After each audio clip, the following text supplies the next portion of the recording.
Hey guys, TeamSuperDope here. Just again, just finished cracking that first box of Star Wars Unlimited. Wow, that was a fun break, or just a box break.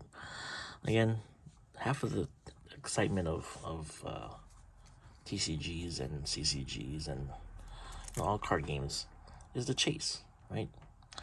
So my excitement of opening the first pack and hitting the Generoso, you know, right out the gate, you know, that's what every card game needs. And like, I'm watching a lot of YouTube, and there are some people who think that this game will not succeed. Too many factors in the game. Like I said, in my box break video, I think the company is Final Flight Games. Is the creator of this game, and so I know they went through like 2 or 3 renditions of Star Wars card games. I think it was like Star Wars Destiny and whatnot.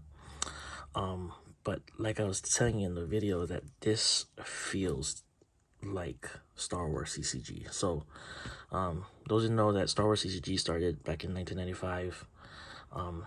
As you can see here, so I'll show you this. This is the Darth Vader Premier Limited, 1995. So that's when Star Wars kind of started, with Magic, and it was even before Pokemon was even a thing. So, and it's an iconic game. People still play the old version, with virtual cards and newer characters and whatnot. But or there's even like people who still do still collecting it.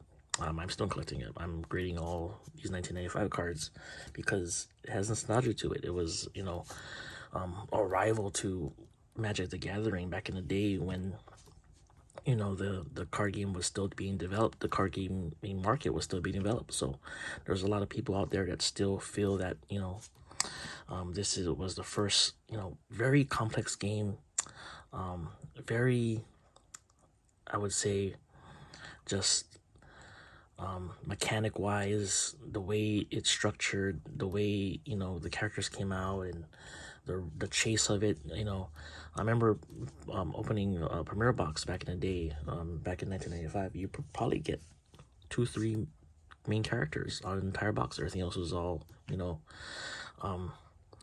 tough chases. So these characters were a tough chase back in the day. Yeah, they made white borders and Unlimited, and we're hearing that this Star Wars Unlimited is gonna be printed on demand. I mean, for the first set. So, which I think is good. I mean, if the demand is there, and people want to buy the product, open the product, play the product, the more demand there is, the more eyes are gonna see it, and the more eyes are gonna want to try a new card game. There's so many card games out there. Like I said, I think the game of the year last year was One Piece. Pokemon is still very popular card game. Yu-Gi-Oh, Magic, all this stuff. And I think that this game will have, like I said, there's some aspects to this game, and I'll show you right here what I'm talking about, that it takes the very best of each and every card game and kind of melts it together. Like I said, the next couple sets, we'll see how they develop the game itself. But just the factor of it taking the very best of every single game. Let me go through that one by one. But the first reason why I think, like I said, this game will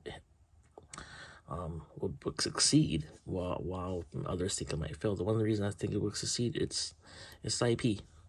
I mean, Star Wars, firstly, is the #1 IP out there. I mean, yeah, you have Disney with Lorcana, and again, that kind of is proof in the pudding. Lorcana was, very successful for the first run. Yeah, it's kind of dying down, but people are still chasing. It's kind of, again, make it a chase, and I'll show you some examples. So that's the first one. I'm gonna show you this. This is pretty fun. So this is Star Wars CCG, and I'm taking the Star Wars Unlimited and I'm putting it side by side. Again, as I was saying in the first video, it's very, very similar to each other. That's why I think it's people like me who played this 1995 game have that feel for this game. Let me tell you why. So this is your resource cost. Like I said, resource is 5. Back in the day, this was your resource cost. You used the force. This is your basically your deploy cost. Very similar. 4 generic number, 5 generic number. Second thing, Bosk. I mean, real deep dive Star Wars fans know who Bosk is. You know, he had what, 5 seconds in the scene in Empire Strikes Back, but you know, in the lore of Bosk himself, in the novels and other things, it was a semi-main character. I mean, and you know, this was a rare back in Dagobah, in the Dagobah set. This is uncommon, but you know, just the fact that they added Bosk to the card pool, very cool.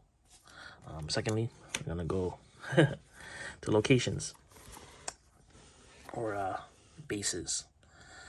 Dagobah Swamp. Hey, Dagobah Swamp. Again, 2 very similar cards. It's displayed the same way. There's Force icons, you know, kind of very similar to this. Adding a blue, adding cunning. Oh, heroic, sorry. Nah, still getting used to the card game. But yeah, very, very similar. Next up, my top 5 character, General Veers. Again, you know, people say about the artwork being, you know, really, really bad, but just look at it. I mean, you kind of have to play on the character a little bit, and I've been watching more and more videos, and you know, this is their first run at it. There's gonna be mistakes. There's gonna be, you know, I remember when I was back in the day when we started opening for this, we opened up Pokemon back in the day. You know, the first couple sets of the Pokemon card trading card game, the artwork was not the greatest. To be honest, it was very cartoony. It was not as close to the digital things we have now, and then now we have these full arts and all these really cool things. I think it's going to be the same thing with, you know, Star Wars Unlimited. You got to get their bearings first. I mean, you can't get it perfect. You will never get it perfect, but you can get better. And I think the play packs that I've seen, you know, those incentives packs that you get from playing at your LGS, you know, some of the artworks, the alternate arts on some of the cards are a lot better than the base versions from the base version of Limited. So very, very cool. Yeah, so again, using sub characters as, you know, big players, you know, General Veers, again, I'm sorry, referring back to Empire Strikes Back is, you know, it's my #1 Star Wars movie of all time. So, for me at least, in my opinion, and you know, General Veers played a key part in that movie. He had what, a minute in the movie, but still, yet he played a significant role. And you know, seeing him in the card now, again, very similar. Look at this. Play cost 3, resource 3. Let's see what they're doing here. General Veers, power 3, power 3. So, ability 3. I mean, the shield cost is 3. The shield cost actually was, this one was in the old CCG was 5. This is their forfeit cost. Basically the same thing. Again, taking the best of the CCG of 1995, and you know, revamping it, making it a little bit better. Again, got a lot of main characters. Boba Fett. Again, very similar. See what they're doing here. Bam. 4, 5. I don't think it's a coincidence, guys. It's not a coincidence. It's a very delightful coincidence as well. And like I said, lastly, again, the artwork. Yeah, we have the really bad Jabba, but you know, even the beloved card game didn't have the best images of Jabba. To be honest, the Jabba's Palace set had a better one, but this is, you know, special edition, and this is not the greatest picture of Jabba. So, all right, to each his own. So, very good. Again, talking about, you know, just talking again about, you know, the best card games, taking the best of every card game. So, you know, leaders. What do they remind you of? Started off the game with, you know, your leader. Taking Magic's, you know, ballpark and becoming your commander. So, you know, a playable commander, and then once at a certain time and we have enough resources, you can play him as, you can put him down to the field as a unit. Very, very commander-esque. So, you know, taking the best part of casual Magic and making it, you know, real, you know, in the Star Wars Unlimited. Resources. I was talking about resources. So let me get some comments. So resources, you know, one of the things about, you know, Magic that we don't like is mana, and you know, get mana screwed. But it's very hard to get mana screwed in Star Wars Unlimited because it's your resources. They took this from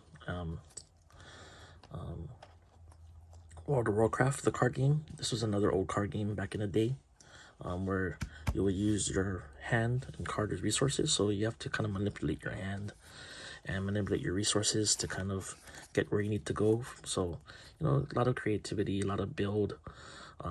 Again, using the best of Star Wars.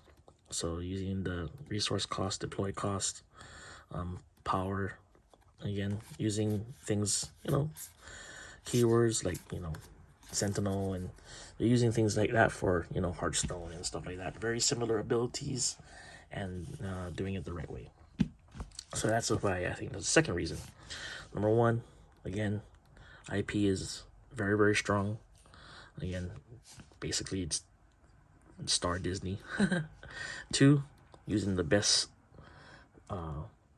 of all the previous card games and putting it into one. And then lastly, three, why I think this is going to succeed is the chase. Again, you know, hoping you saw me open up one box and right off the bat hit the showcase. Again, I think the showcase is averaging, I think they said 1 in 8 boxes, which is, you know, that's uncanny. And the foils. So again, I'll go back to this. One of the things that, you know, the Star Wars CCG, you know, it was flighting, it wasn't doing well. And then what did Decipher did to revamp the card game again? They introduced foils. So this is a general reviewers from Reflections. Reflections 1. This is a foil. I don't know if you can see the foil. But yeah, I'm gonna get these graded. This one, you kind of imagine how hard it is to grade Star Wars CCG cards. But yeah, so Star Wars CCG, they revamped and recreated a totally new reprint set. Again, it was a reprint set. That's what, again, you have to do it. You have to make a reprint set. But they introduced foils, and this game introduced foils. Again, it's the fact that, you know, showcases 1 in every 8 boxes. You get maybe 1 or 2 legendaries, you know, 3 legendary box, basically mythics in Magic. That's a good number. You know, you don't want to have 8 mythics in the box, 10 mythics in the box, but have the chase. Like, I'm still chasing this Darth Vader that's eluding me. Now I want to bust open that second box because I want to go and chase after him. I want to get the and I was saying the extended art, and I was saying the showcase foil, but I think it's hyperspace foil. Yeah, I want a Luke Skywalker Jedi Knight hyperspace foil. I want a Darth Vader hyperspace foil. So again, and I was looking at prices on eBay. You know, some of those things are already hitting $100. So hitting $100, prices go up and down. They vary, but you know, Darth Vader is, you know, one of the top 10 cards right now in the game. So you know you have to kind of play it to be competitive. Again, it's another thing about this game. There already is, you know, competitive play, prepared for competitive play. The fact that they can do, I think there was 3 modes. There was sealed, so sealed gameplay. You have constructed gameplay, and then there's gonna be like a basically like commander, singleton, casual game. So yeah, again, taking the best things of every card game that is successful and putting into one, and that's why I think it's gonna succeed. But yeah, the foils, again, 4 different types. You have your basic, you're gonna have your regular foil, you're gonna have your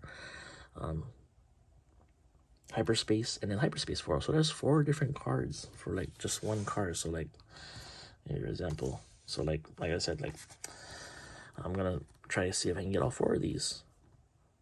Even though they're common, I'm gonna chase them because it's cool. Like, you know, I love Mando, so grabbing, you know, all 4 of them and trying to get them graded. And again, the collectability of it, like, you know, if a Darth Vader card is rated $100, how much is a graded Darth Vader card gonna be? So like, even for like this one, so like, you know, this Darth Vader card at a 10, right, this is a 9, so this is $90. You know, a 10 of this is probably like $200-300.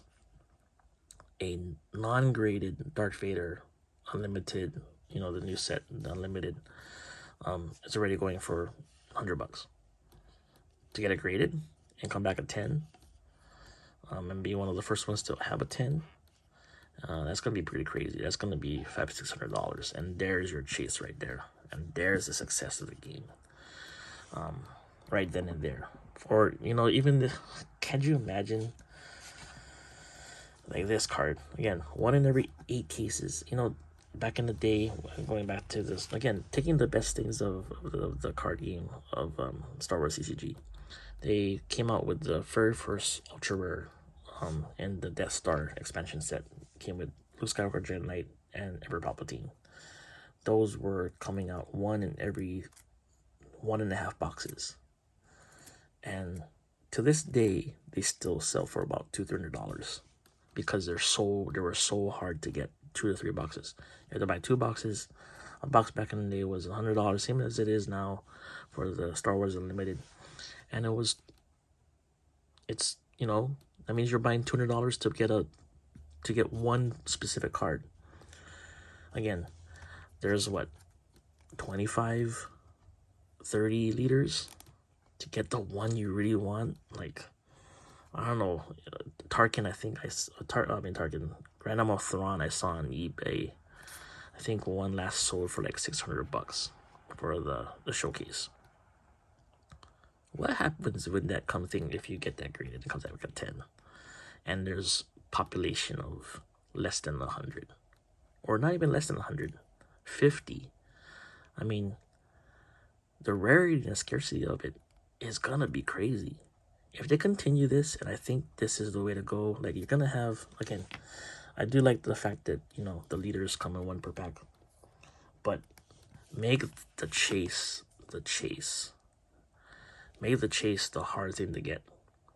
Yeah, like, you know, people love to bring out their decks. You know, I seen commander decks that were like $2,000-3,000 because they're all foiled out, all blinged out. People love that. They're gonna keep it. They're gonna cherish it. So hopefully, we know once they do that, it's gonna take off.